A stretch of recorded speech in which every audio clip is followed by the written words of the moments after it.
Une JMJ, ça donne à une génération, mais une génération, on pourrait dire que c'est un peu un groupe, voilà, il faut plutôt parler de 40 000 personnes, histoires individuelles différentes, le désir de se lever.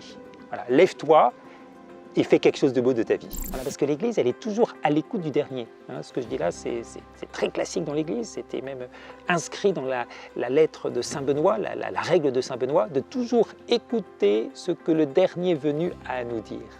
C'était le cas par exemple dans les communautés, c'est ça? Exactement, les communautés bénédictines, l'image que l'on prend aujourd'hui pour décrire la présence de l'Église sur les réseaux sociaux, être comme un bon samaritain, une personne capable de prendre soin de la personne blessée, de prendre soin et de conduire jusqu'à l'auberge de l'Église réelle, celle qui a besoin d'être soutenue et accompagnée. Bonjour Père Vincent Brennart, merci de me recevoir ici et merci à la CEF qui nous accueille dans ses locaux pour cet entretien. Merci également au festival Santos qui a permis que cet entretien puisse se faire aujourd'hui. Juste avant de commencer, vous êtes très nombreux à regarder les vidéos mais à ne pas être encore abonnés à cette chaîne. Alors juste avant de passer à cet entretien passionnant, tu peux aller juste en dessous pour t'abonner et activer la cloche et également aller jeter un coup d'œil pour découvrir Ictus sur Instagram et TikTok.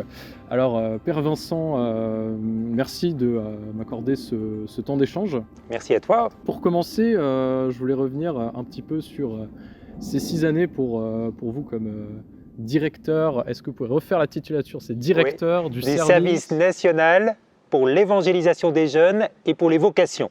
Voilà, vous avez fait 6 ans, si je ne me trompe pas, oui, exactement. À la tête de ce service d'église.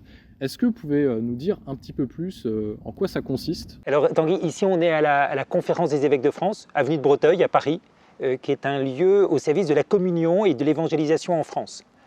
Pas beaucoup de chrétiens qui connaissent ce lieu, mais en fait, il s'y passe énormément de choses. On est une bonne centaine de personnes à travailler ici, au service de tous les diocèses, de toutes les communautés, de tous les mouvements, et au service des évêques, qui, chacun dans leur diocèse, eh bien, sont les bergers de l'église locale. Alors nous, ici, on a un certain nombre de services, 7-8 services nationaux, et moi, effectivement, les évêques m'ont demandé de diriger un de ces services, celui qui travaille pour les jeunes. C'est-à-dire tout ce qui se fait pour les adolescents, pour les étudiants, pour les jeunes professionnels, tout ce qui va permettre aux jeunes de grandir dans la foi, de découvrir le Christ. Voilà, énormément de choses. Je ne te parle pas des 12 réseaux différents que l'on anime, mais c'est une mission passionnante. Alors moi, les évêques, ils ont été me chercher il y a 6 ans comme prêtre du chemin neuf. Et puis, ils m'ont confié une équipe, donc on est environ 8 personnes à travailler à plein temps ici. Et puis donc, on se retrouve sans arrêt. Ici, on forme beaucoup avec des gens qui sont de passage, donc des responsables de pastoral jeunes, des aumôniers d'étudiants, des prêtres, des religieuses, plein de jeunes surtout, qui travaillent dans les aumôneries d'étudiants en particulier. Donc on les forme, on se forme avec eux, on prie ensemble, on définit des processus d'évangélisation. Et puis on va aussi souvent sur le terrain. Moi, quasiment une fois par semaine, je suis dans un diocèse de France pour former des prêtres, former des jeunes, parler à des jeunes, voilà, pour transmettre ce flambeau de l'évangélisation. Il y a un endroit où on vous a beaucoup vu, c'est au JMJ, aux Journées mondiales de la jeunesse l'année dernière. Est-ce que vous pouvez nous en dire peut-être un petit peu plus sur comment vous les avez vécus de là où vous êtes? Qu'est-ce que vous avez vu? Puisqu'il s'est passé beaucoup de choses, il y avait 43 000 Français à Lisbonne. Qu'est-ce que vous avez vu transparaître de tout ceci, puisque c'était peut-être, je pense, l'événement le plus gros pour vous Oui, ben merci pour ta question. Moi, je suis né déjà il y a un peu plus de 50 ans. Hein, et dans ma cheminement personnel, les JMJ de Saint-Jacques-de-Compostelle en 1989 ont été très importantes. Et puis après, j'ai fait énormément de JMJ, je ne les compte plus, hein, après 89, où régulièrement, tous les 2 ans ou tous les 3 ans, à l'invitation du pape, j'ai vécu des choses très importantes pour ma propre vie spirituelle comme jeune, puis comme prêtre, comme jeune prêtre, puis comme prêtre un peu plus expérimenté pour conduire d'autres jeunes. Ça vous a suivi oui, ça me toute suivi. votre vie en fait. Oui, exactement. Donc j'ai été à Panama par exemple en 2019, on était avec 1300 Français, essentiellement des jeunes professionnels, on a vécu une JMJ mais extraordinaire dans un pays d'Amérique centrale. Très bien préparé avec la vie des églises locales qui nous ont très très bien accueillis. Et puis là, effectivement, le Portugal, tu te souviens que la JMJ de 2023 a eu 1 an de retard à cause du Covid. C'était prévu en 2022. 3 ans après 2019, et puis en fait ça a été retardé d'1 an.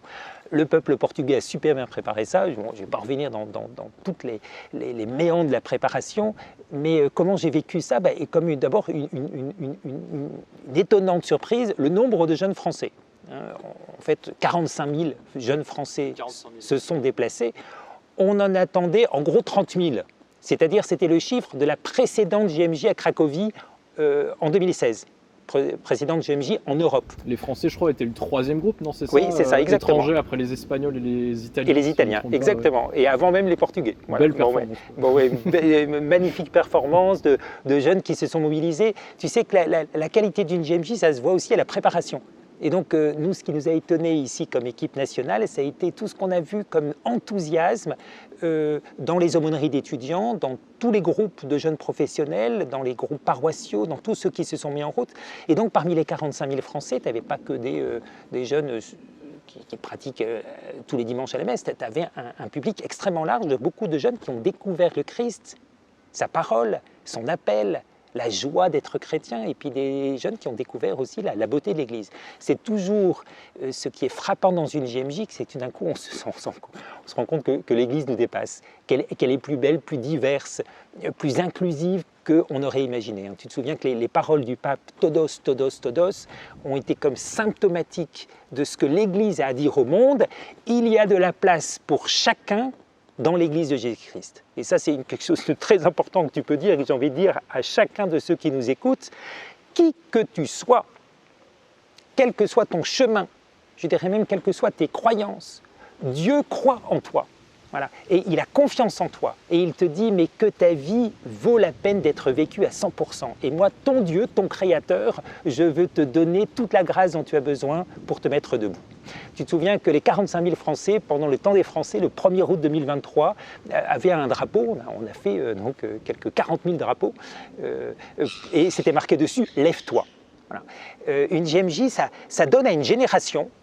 Mais une génération, on pourrait dire que c'est un peu un groupe, voilà, il faut plutôt parler de 40 000 personnes, histoires individuelles différentes, le désir de se lever. Voilà, lève-toi et fais quelque chose de beau de ta vie. Voilà. Et donc, pour terminer de cette JMJ, je retiens le fameux temps des Français, où on s'est retrouvés tous ensemble au bord du Tage, réunis pour chanter la gloire de Dieu et dire « Waouh, on est heureux d'être ensemble, on est heureux de prier ensemble ».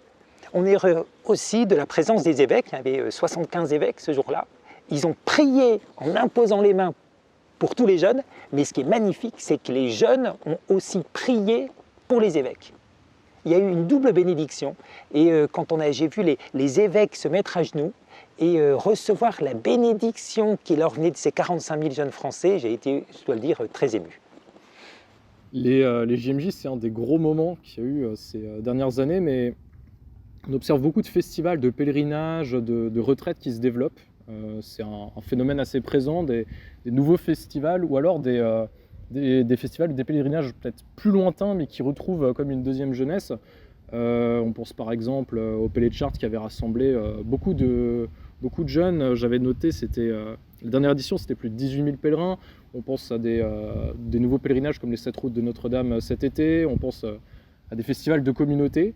Il y a beaucoup de choses qui bougent en ce moment. Et est-ce que vous trouvez que c'est ça qui participe peut-être à la vitalité retrouvée de la jeunesse chrétienne en France? Parce qu'on parle beaucoup des chiffres des baptisés. Moi, ce qui me marque peut-être plus, c'est justement ces événements qui... Oui, tu as raison. Alors, j'aime bien ce que tu dis. Il y a des choses qui bougent.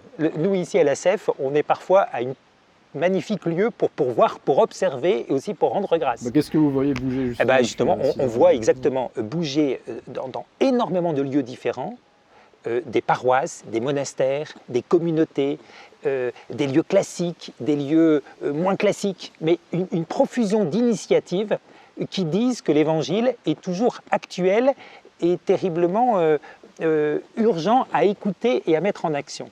Voilà. On partait des JMJ tout à l'heure, c'était l'intuition géniale de Jean-Paul II de dire on a besoin de se retrouver. C'est ce que le Christ proposait quand il accueillait des foules entières qui faisaient suite et qui marchaient parfois en oubliant de manger pendant des jours pour écouter la parole de Jésus. Donc le fait de se retrouver en grande foule et de marcher, mais en fait c'est l'évangile. Quand on ouvre un des 4 évangiles, on voit des foules qui se mettent en route, qui pèlerinent pour écouter Jésus et aussi pour se laisser guérir, pour se laisser toucher au plus profond par une parole de miséricorde. Donc tu as cité plusieurs événements, le Pélé de Chartres, mais bien évidemment, Paris-Chartres, ça a toujours été dans la tradition française un magnifique pèlerinage. Et on est heureux que des milliers de jeunes se mettent sur la route pour dire leur joie en marchant de suivre Jésus. On ne compte plus le nombre de festivals, des petits, des grands, et tu le sais que parfois on n'a pas regardé le nombre, mais au fait la qualité qui vient. Parfois tu as des petits pèlerinages qui se font dans tel ou tel diocèse pour 10, 30, 50, 200 jeunes et qui montrent une soif et une qualité aussi du témoignage à apporter. Dans la vie chrétienne, on dit souvent qu'il y a 5 essentiels qui fait qu'une vie chrétienne vaut la peine d'être vécue. C'est la prière, le témoignage à rendre aux autres, le fait de se former à l'écoute de la parole de Dieu, le service, et puis la fraternité qui est entre nous. Voilà. Eh bien, les jeunes générations ont peut-être davantage besoin, dans un monde très sécularisé, il ne faut pas oublier qu'une minorité de jeunes Français aujourd'hui se disent chrétiens ou catholiques, une infime minorité va à la messe tous les dimanches. Voilà. Donc ces jeunes, ils ont besoin de se retrouver aussi, de dire, mais en fait, même si on est minoritaire, on a envie de célébrer ce Seigneur qui nous rassemble et de le dire aux autres par une espèce de viens et voix. Écoute, nous, on est heureux d'être chrétiens. Le Christ, il nous met ensemble dans la diversité, parfois de nos opinions politiques, de nos sensibilités spirituelles, mais en fait, on est ensemble à l'écoute du même évangile, chacun de nous à sa place, et puis on le dit au monde. Et justement, qu'est-ce que ces pèlerinages peuvent apporter à la jeunesse catholique en France? C'est vrai qu'on a tendance à les voir comme des moments forts, ce qui sont, où on va vivre et recevoir beaucoup. Est-ce que vous observez que ça rejaillit, je dirais, dans la vie des diocèses, au quotidien et même dans la vie de ces jeunes? Vous avez dû avoir des témoignages de beaucoup de jeunes, peut-être même qui sont convertis au JMJ par exemple. Est-ce qu'on a senti que cette vitalité, elle se poursuit en fait depuis un an? Est-ce que vous sentez que cette dynamique, est-ce que vous voyez un effet après JMJ vraiment présent? Bien sûr. On a vu 3 effets immédiats. Premièrement, plus de monde dans les groupes de jeunes. Deuxièmement, plus de jeunes qui veulent demander un sacrement, en particulier le sacrement du baptême. Il ne faut pas oublier qu'à la nuit de Pâques 2024, il y a eu 2500 étudiants qui ont demandé le baptême. 2500 jeunes, 18-25 ans, qui ont demandé le baptême. Troisièmement, on a vu plus de jeunes prêts à s'engager. Tu vois, tu évoquais cette route de Notre-Dame. En fait, c'est plein de jeunes partout sur le territoire français qui disent « Ouais, on va monter jusqu'à Paris pour célébrer aussi la réouverture de la cathédrale Notre-Dame de Paris. » Et on vient en reprenant ces routes classiques qui ont aussi fortement façonné notre histoire de France. Parce que l'histoire de France, qu'on soit chrétien ou non, qu'on soit catholique convaincu ou non, en fait, elle est fortement marquée par 15 siècles de christianisme. Et partout, tu as des chapelles, tu as des croix, tu as des sanctuaires, tu as des magnifiques cathédrales. Mais ça ne peut pas laisser indifférent. Quand on voit une cathédrale, on se dit mais quelle folie a pris ces gens de consacrer une vie entière, une fortune entière, parce qu'ils se serraient la ceinture, les gens. Ils préféraient donner le peu qu'ils avaient, mais pour qu'on fasse des belles statues et une magnifique cathédrale, plutôt que de manger, de se prendre des vacances. Donc, mais quel était ce peuple convaincu du royaume de Dieu, convaincu de la charité que l'Église nous propose, pour préférer cela à leur propre confort personnel. Ça, forcément, ça nous interroge, à nous, hommes du XXIe siècle, qui pensons souvent plus à nos vacances qu'au bien commun. On parlait des 7 routes de Notre-Dame, et parmi les événements qui vont avoir lieu juste avant l'arrivée des pèlerins, il y a le festival Santos à la fin du mois d'août, un festival auquel je pense que vous serez présent justement. Et ce festival, il vient des JMJ pour répondre à une proposition pour les 25-35 ans, plus la catégorie jeunes pro. Je dirais tous ces jeunes qui ont fait les festivals dont on vient de parler et qui recherchent possiblement des propositions pour la suite. Est-ce que vous pouvez nous en parler un peu plus de ce festival qui émerge justement? Alors, on estime qu'il y a 6 millions de jeunes, 25-35 en France. C'est les statistiques. Bon.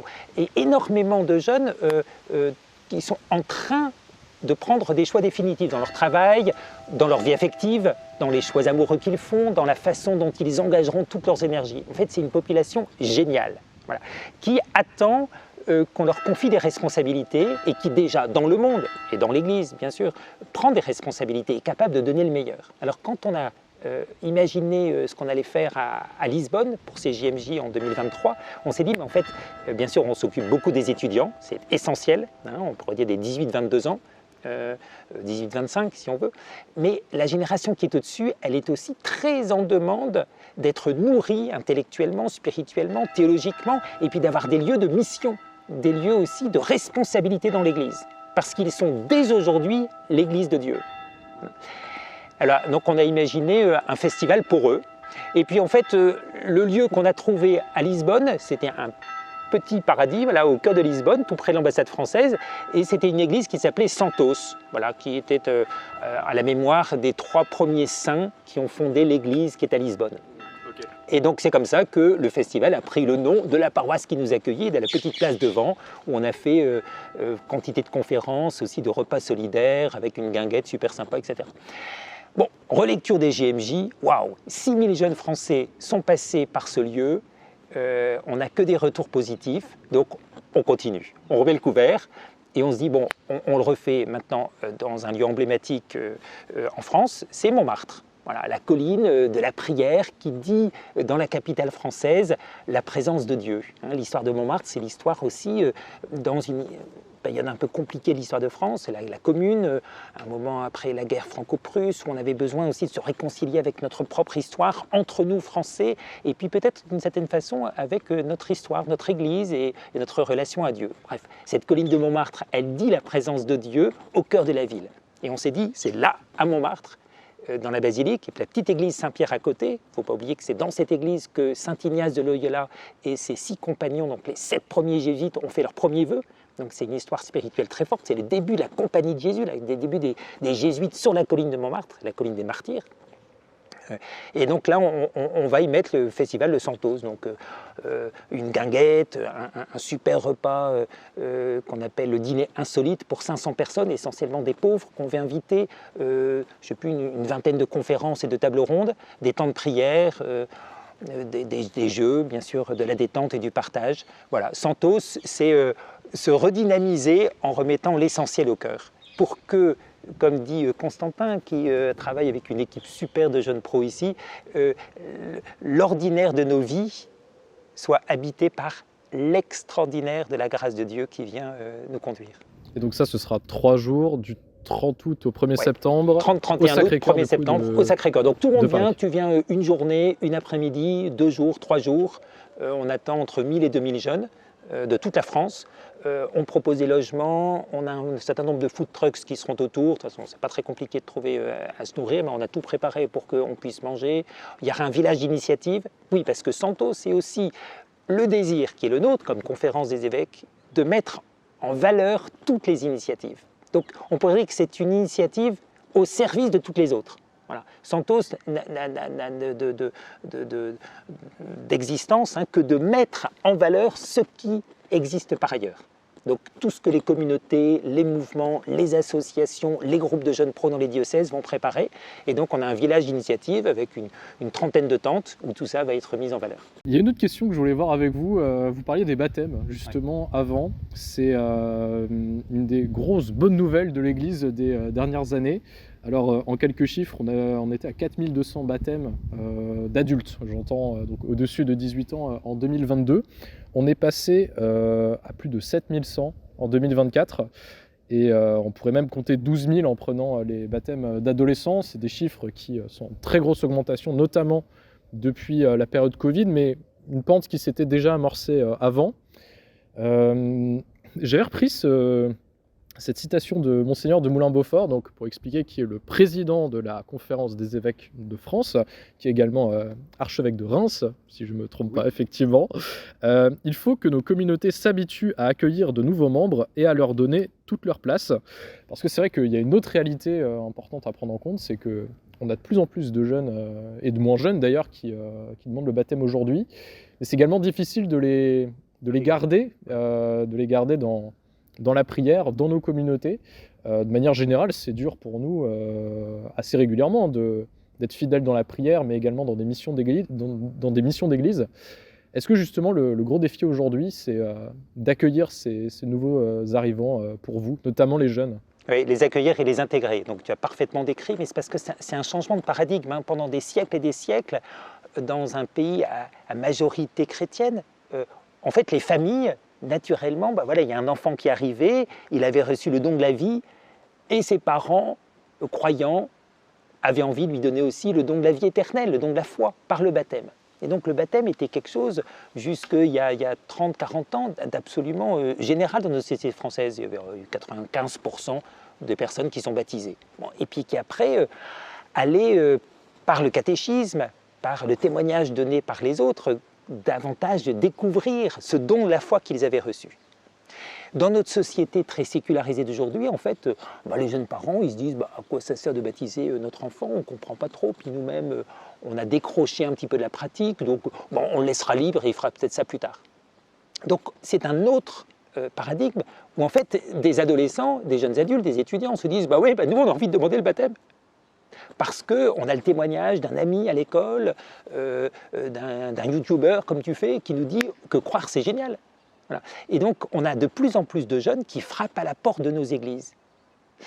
Et j'étais au Frate de Janville là, avec 11 000 jeunes à la Pentecôte. Donc il y avait, je ne sais plus, une douzaine de jeunes qui ont demandé le baptême. Forcément, quand tu as un jeune, là c'était plus des adolescents, hein, ils avaient 12-13 ans, qui demande le baptême, quel témoignage pour toute sa classe, pour tout son groupe de scouts, pour ses propres parents ou sa famille élargie. On dit pourquoi il demande le baptême? Et donc forcément quand tu baptises un petit enfant, ça faisait partie de l'ordre des choses dans une société majoritairement chrétienne culturellement. Mais quand un jeune de 13, 15, 20 ans demande le baptême, forcément ses copains se disent mais qu'est-ce qu'il y prend? Et donc c'est une force de témoignage énorme. Voilà. Et donc il rencontre, il dit oui, j'ai fait une rencontre avec l'amour de Dieu. J'ai senti que j'étais appelé et saisi par sa miséricorde. J'ai senti que l'Esprit Saint, il conduit ma vie. J'ai senti que j'ai un Père dans le ciel qui donne sens à ma vie et que je ne suis pas simplement une poussière parmi les autres, mais que j'ai véritablement un Père au ciel qui est la providence pour moi et qui me conduit. Enfin bref, c'est extraordinaire tout ce qu'on entend. Alors tu dis, il faut savoir les intégrer. Oui, c'est tout notre défi. Donc on le fait dans les aumôneries d'étudiants, de plus en plus en amont. On le fait dans les paroisses, où on intègre de plus en plus les jeunes catéchumènes dans nos groupes paroissiaux. Voilà. On ne sait pas bien faire pour l'instant, on apprend. Voilà. C'est notre défi, sans doute pour les 10 prochaines années. Aussi que les plus anciens qui ont été baptisés comme jeunes enfants se laissent profondément interpellés par ces nouveaux convertis. Justement, qu'est-ce que vous aimeriez leur dire à ces jeunes baptisés qui sont de plus en plus nombreux, ou à ces catéchumènes qui se dirigent vers le baptême? Pour avoir rencontré différents jeunes baptisés, il y a un peu un effet post-baptême où on est au centre de l'attention, puis tout d'un coup il y a tout qui retombe. C'est ce qu'il peut y avoir après différentes étapes de la vie. Je pense, pourquoi pas à la prêtrise lorsqu'on devient prêtre ou lorsqu'on se marie. Qu'est-ce que vous aimeriez leur dire à ces jeunes baptisés justement pour peut-être avoir cette accroche encore avec l'Église? Qu'est-ce que vous leur conseilleriez? Oui. Je dirais 3 choses. Qu'est-ce que vous leur conseillez? D'abord, je leur dis merci. Merci d'avoir entendu l'appel de Dieu à marcher à sa suite et d'avoir fait, grâce à son Esprit Saint, cette expérience de l'amour de Dieu. Donc, merci d'avoir saisi la main du Christ. Voilà. Deuxièmement, je leur dirais, nous avons besoin de vous. Voilà. L'Église a besoin d'entendre ce que vous avez à lui dire, avec votre regard nouveau, avec peut-être votre nouvelle façon de considérer les choses. Voilà, parce que l'Église, elle est toujours à l'écoute du dernier. Hein, ce que je dis là, c'est très classique dans l'Église. C'était même inscrit dans la lettre de Saint Benoît, la règle de Saint Benoît, de toujours écouter ce que le dernier venu a à nous dire. C'était le cas par exemple dans les communautés, c'est ça? Exactement. Les communautés bénédictines, le dernier qui arrive, l'invité, en fait, on l'écoute parce qu'il dit, tiens, ça sent un peu le renfermé ici. Voilà. Ou waouh, vous êtes heureux. Voilà. Donc il a des choses à nous dire qui nous font du bien ou qui nous interpellent. Et puis la troisième chose que je leur dirais, c'est que la vie chrétienne, ça dure toute une vie, quoi. Avec ses chutes, avec ces moments de fatigue, ces moments où on a l'impression qu'on n'a plus la foi. Le pape François disait, l'important dans la vie, ce n'est pas de ne pas tomber. Mais l'important, c'est qu'une fois qu'on est tombé, c'est de saisir la main de celui qui nous relève. Et donc, bien sûr, le jeune catéchumène, il va expérimenter les chutes, c'est-à-dire les moments où il est plus fragile, où il n'est pas fidèle au Christ, où il trouve que ça ne sert à rien de prier, qu'il ne voit pas le fruit de sa prière, qu'il ne ressent rien dans sa vie, qu'à un moment il avait très bien ressenti l'amour de Dieu, puis là il ne se passe plus rien. Et c'est normal, hein. La foi, ce n'est pas du senti. La foi, c'est la grâce de Dieu qui agit. Et parfois, je ne le sens pas du tout, mais la grâce de Dieu agit et elle produit des fruits incroyables. Donc, persévérance, quoi. Quand on n'avait qu'à lire la vie des apôtres, Saint Pierre, le premier pape, hein, qu'est-ce qu'il a connu des hauts et des bas? Il a renié le Christ et puis il s'est relevé et puis il a été jusqu'au bout. Enfin bref, il a eu des hauts et des bas, très généreux et en même temps parfois infidèle, mais toujours content sur la grâce de Dieu. Alors vous n'êtes pas seulement responsable de tout ce qui est mission auprès des jeunes en France, mais également des vocations. Et pourquoi? Justement, pourquoi c'est un seul bloc? Pourquoi les jeunes et les vocations sont dans le même bloc et ne sont pas deux missions différentes? Pourquoi c'est important que ce pilotage se fasse à la fois pour les jeunes et pour les vocations, justement? C'est passionnante ta question. Mais c'est vrai que la pastorale des jeunes et la pastorale des vocations vont ensemble. Voilà. La pastorale des vocations, c'est-à-dire qu'est-ce que je vais faire de ma vie? Voilà, c'est ça la pastorale des vocations. Pourquoi suis-je sur Terre? Qu'est-ce que je vais faire de beau, de toutes les qualités que j'ai reçues, de toutes les capacités que j'ai à mettre au service des autres? Où est-ce que je suis appelé? Voilà. La grande question, c'est le travail.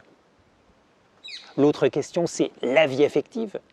Avec qui je m'engage? Voilà, c'est quand même les deux grandes questions qui occupent l'essentiel de notre temps. Quand on regarde à quoi se passe une journée, on passe notre journée à travailler, j'espère, à construire un peu le royaume de Dieu.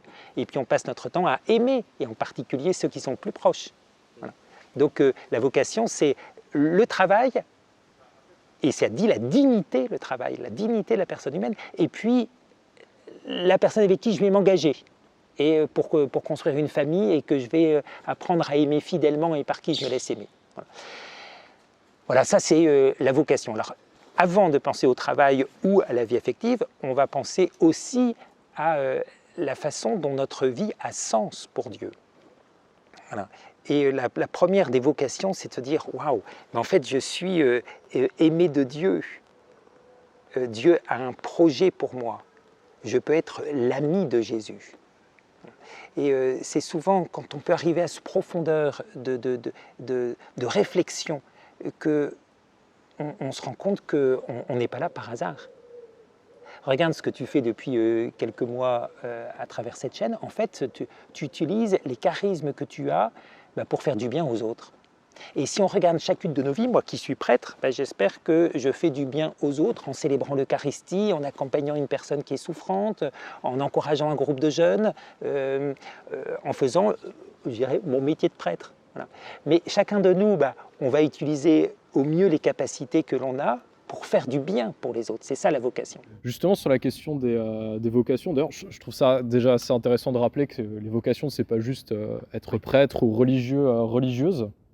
Mais c'est vrai que c'est un domaine sur lequel on sait qu'il y a encore du travail en France. Alors, le nombre de prêtres continue de diminuer malheureusement sur notre territoire.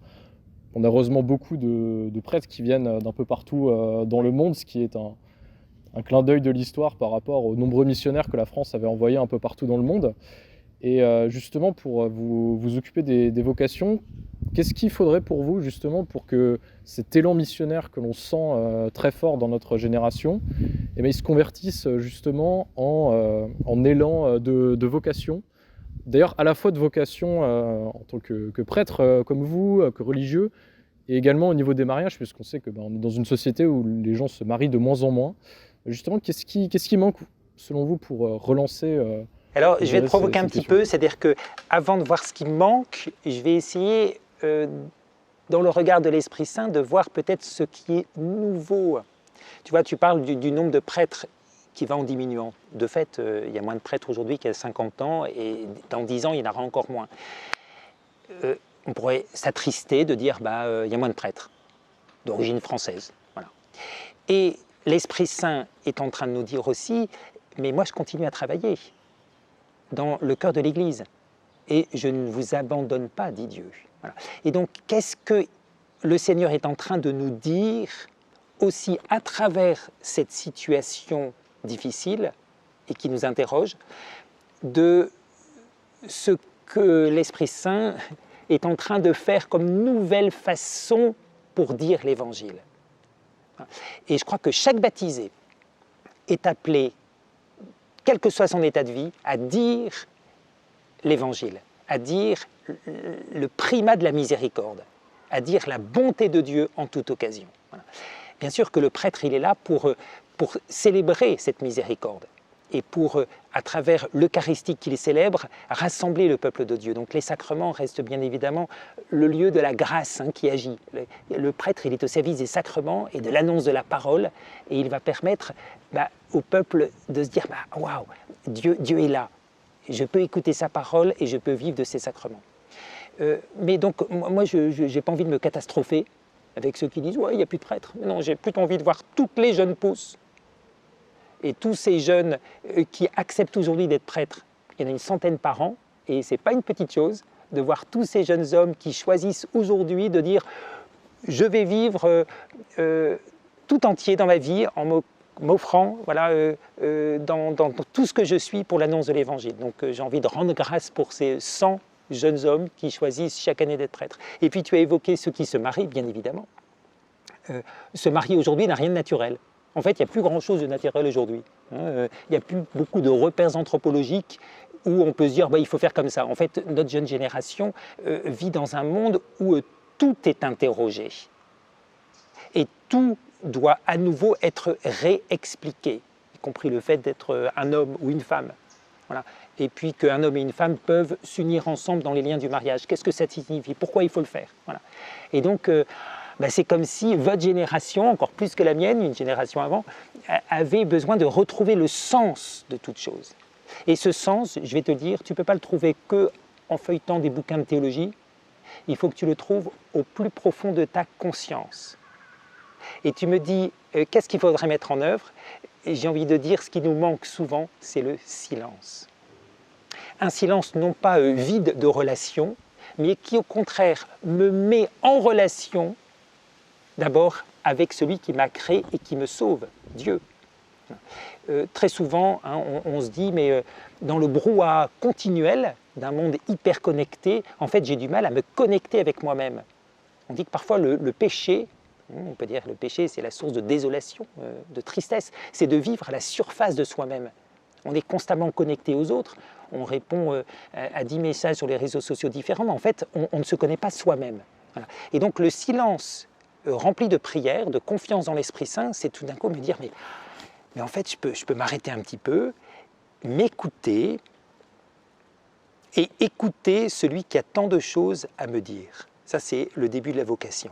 Voilà. C'est pour ça que de prendre un quart d'heure de prière le matin à l'écoute de la parole de Dieu, c'est parfois le meilleur chemin pour la vocation. Je m'arrête, je lis le texte du jour, je médite avec Jésus, je regarde ce que Jésus est en train de faire et je me dis waouh, et moi aussi il est en train de me parler. Il n'a pas parlé qu'il y a 2000 ans à des foules ou à ses 12 apôtres, mais il est en train de me parler à moi.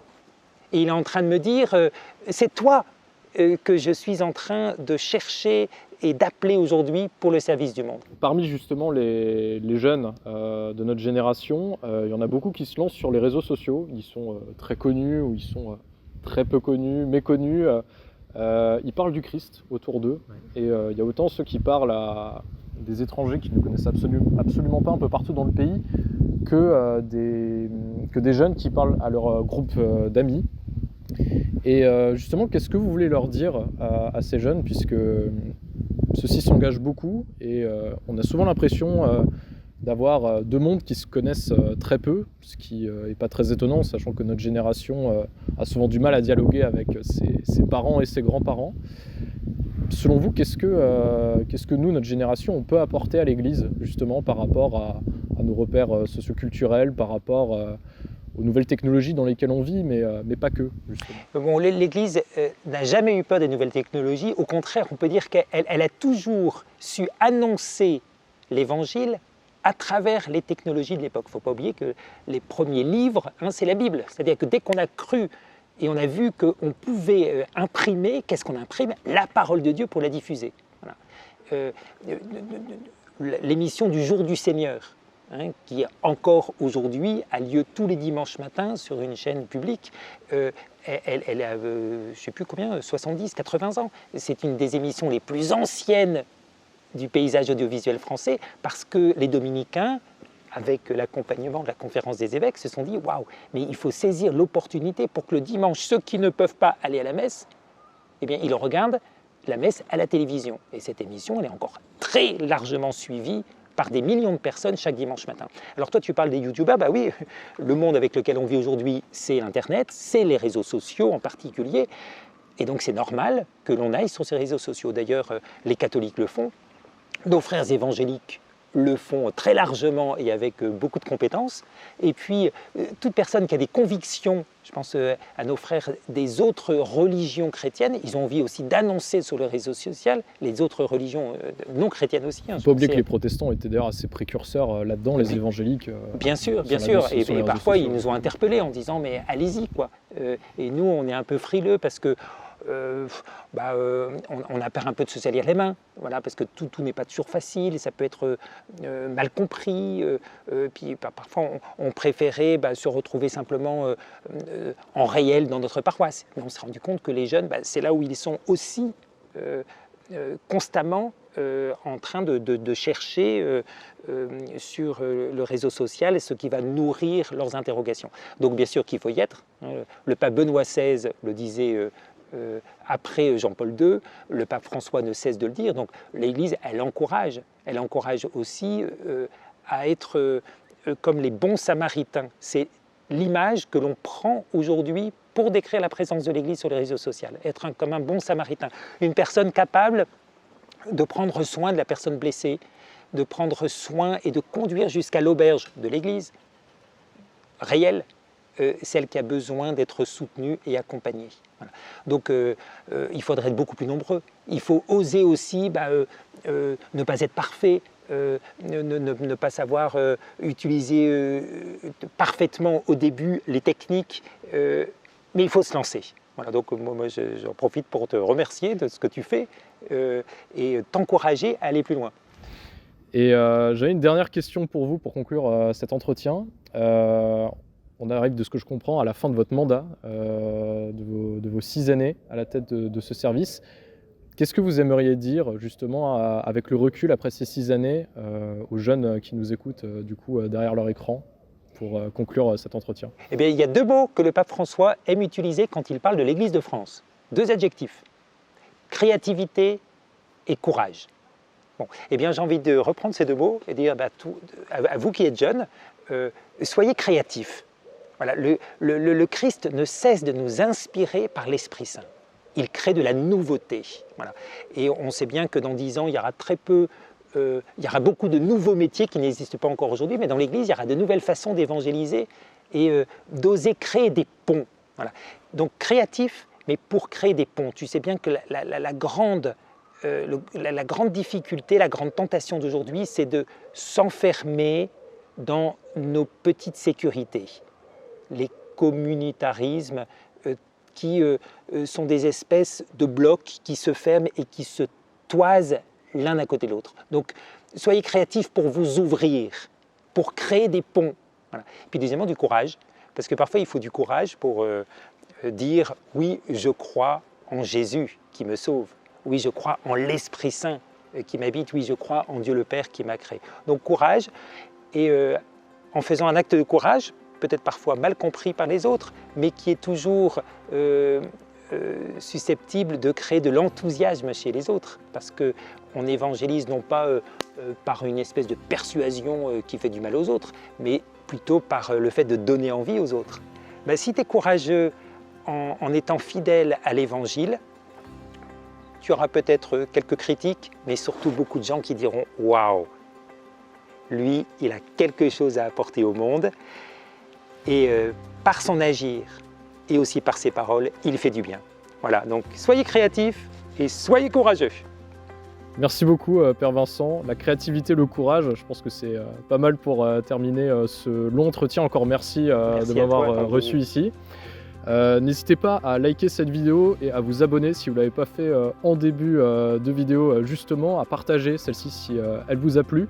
Je vous donne également rendez-vous sur Instagram et TikTok où on va parler un petit peu plus en profondeur et en détail de ce fameux j'allais dire pèlerinage, festival Santos à la fin du mois d'août où on pourra se retrouver, j'en suis sûr. Je vous laisserai tous les éléments juste en description pour en apprendre plus sur le festival et pour pouvoir vous inscrire. Et en attendant, je vous donne à bientôt pour une nouvelle vidéo sur YouTube ou alors sur Instagram et TikTok. Salut!